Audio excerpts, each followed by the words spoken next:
Hello everyone. कल हमने subject verb agreement से 4 रूल्स पढ़े थे।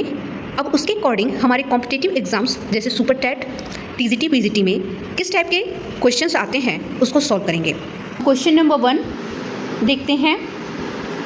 One of the committee members were invited to address the audience yesterday. अब आपको इसमें बताना है कि ईडर जो है किस पार्ट में है। हालांकि मैंने आपको बताया था कि वन ऑफ द के साथ हमेशा जो है सब्जेक्ट है वो प्लूरल रहेगा, और प्लूरल सब्जेक्ट के साथ, क्योंकि वन ऑफ द है तो इसके साथ हमारा प्लूरल वर्ब नहीं रहेगा। ठीक है, यहाँ आपका पार्ट बी रॉन्ग है। यहाँ क्या होना चाहिए, यहाँ पर होगा वॉज, यहाँ क्या होना चाहिए, वॉज होना चाहिए। ठीक है, फिर क्या हो जाएगा, one of the committee members was invited to address the audience yesterday. Next question देखते हैं। अब अगर हम नेक्स्ट क्वेश्चन को देखते हैं तो नेक्स्ट क्वेश्चन को पढ़ें। One of the most talented researchers have published a ground breaking paper this year. इस पार्ट में आपको एरर डिटेक्ट करना है। तो इस पार्ट में आपका एरर है,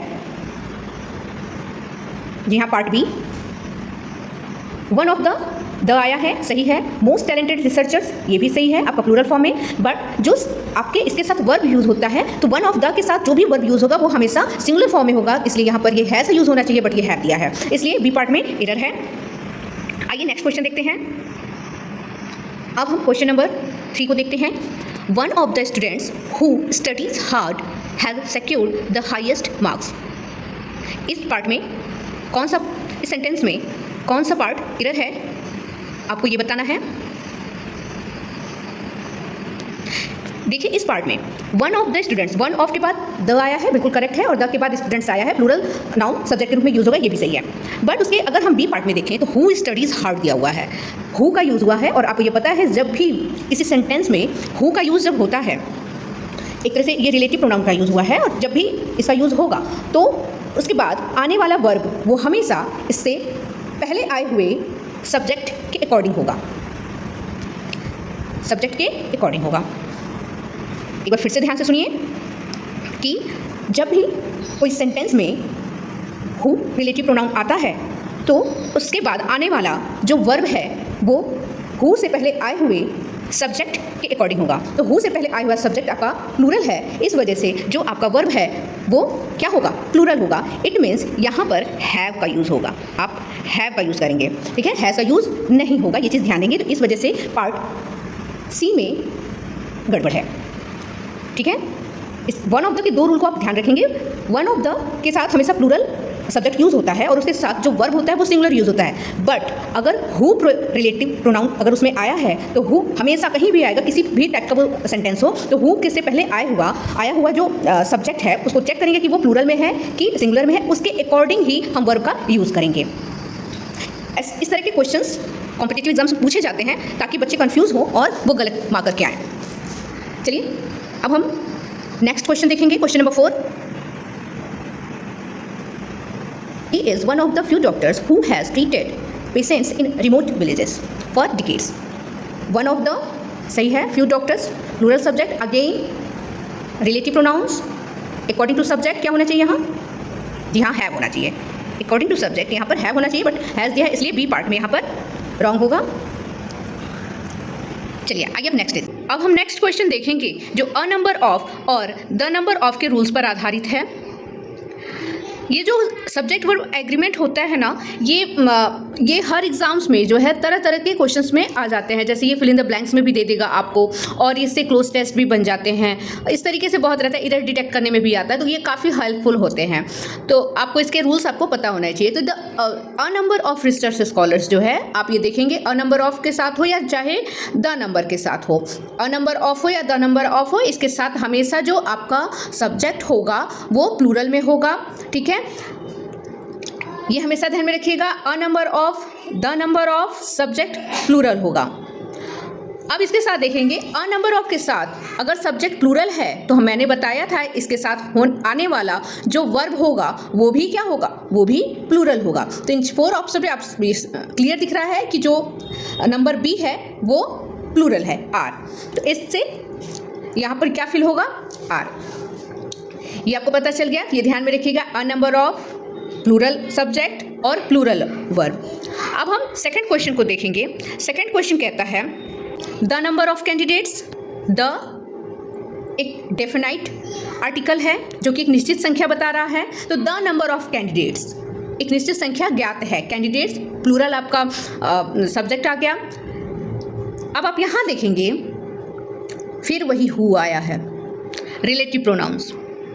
अब रिलेटिव प्रोनाउंस जो आया है, अब आपके बाद इसके बाद जो है आप वर्ब देखेंगे। ये वर्ब किसके अकॉर्डिंग होगा, ये वर्ब हु से पहले आए हुए जो नाउन है, सब्जेक्ट है, उसके अकॉर्डिंग होगा। तो कैंडिडेट्स प्लूरल है तो आपका है प्लूरल ही रहेगा, सही है।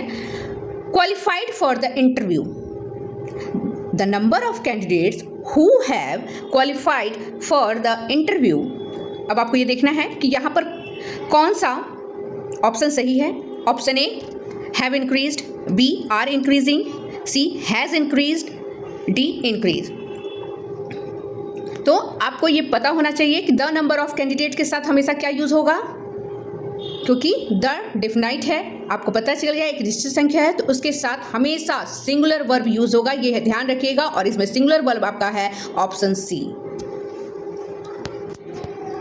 अब हम नेक्स्ट क्वेश्चन देखते हैं।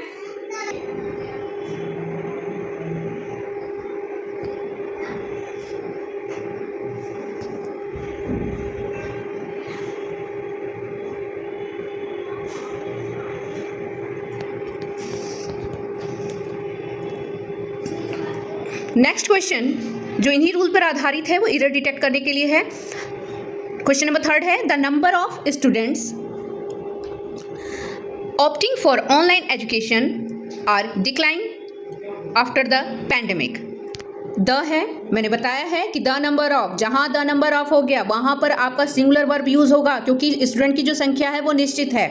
तो इसके अकॉर्डिंग यहाँ पर आप देख रहे हैं यहाँ पे आर लगा है, जो कि आर नहीं होना चाहिए था। यहाँ क्या होना चाहिए था, यहाँ इज होना चाहिए। इस हिसाब से जो ऑप्शन नंबर 3 है, सॉरी ऑप्शन नंबर सी है, वो आपका एरर है, गलत है। तो ऑप्शन नंबर सी पर टिक लेगा। अब क्वेश्चन नंबर 4 को देखेंगे। अ नंबर ऑफ संख्या से निश्चित नहीं है। अ नंबर ऑफ विटनेसेस वॉज दिया है, तो यहाँ पर क्या होगा, यहाँ पर वॉज ना होकर के वर यूज होगा। ये चीज़ ध्यान दीजिएगा। तो सेंटेंस में बी के बी पार्ट में एरर है। बात करेंगे नेक्स्ट रूल आपका 1 और 2, 3 और 4, 5 और 6 पर बेस्ड है। ऐसे सेंटेंस जिसमें 1 और 2 आते हैं उनके साथ हम कौन सा वर्ब और कैसा सब्जेक्ट हम प्लूरल या सिंगुलर लगाते हैं, ये देखेंगे। आइए देखते हैं। 1 और 2 मिस्टेक्स फिल करना है। Unavoidable in such a lengthy report. According to the formation of sentence, sentence के अकॉर्डिंग अगर आप देखेंगे 1 और 2, मैंने बताया था कि 1 और 2 के साथ हमेशा प्लूरल सब्जेक्ट आएगा और प्लूरल वर्ब आएगा। ये चीज़ हमेशा ध्यान दीजिएगा। ये मत सोचिएगा कि ये सेंटेंस 1 से स्टार्ट है तो हमारा जो सब्जेक्ट होगा वो सिंगुलर होगा और जो वर्ब होगा वो भी सिंगुलर होगा। ऐसा नहीं है। 1 और 2 रहे या 3 और 4 रहे, ऐसे किसी भी प्रकार के जो सेंटेंस हो उसमें हमेशा जो आपका सब्जेक्ट होगा वो प्लूरल होगा और इसके साथ जो वर्ब यूज़ करेंगे वो हमारा प्लूरल वर्ब होगा। तो आइए देखें इस 4 ऑप्शन में। हाँ, ऑप्शन बी जो है आपका करेक्ट होगा क्योंकि ये प्लूरल है और बी आपका लगेगा आर। यहाँ पे क्या होगा, आर। नेक्स्ट एक और एग्जांपल हम देख लेते हैं। 1 और 2 कैंडिडेट्स, देखिए कैंडिडेट्स दिया है, हैज़ ऑलरेडी। अब आप यहाँ खुद बता सकते हैं कि यहाँ पर क्या मिस्टेक है। जी बिल्कुल सही। यहाँ पर ऑप्शन जो सी है वो इनकरेक्ट है। यहाँ क्या होना चाहिए था, हैव होना चाहिए था। बिल्कुल। तो फिर फ़िलहाल आज के लिए बस इतना ही। ऐसे ही आपको ग्रामर रूल्स और जो उसके PYQs हैं प्रैक्टिस करनी है तो मेरे चैनल को लाइक और सब्सक्राइब कीजिए।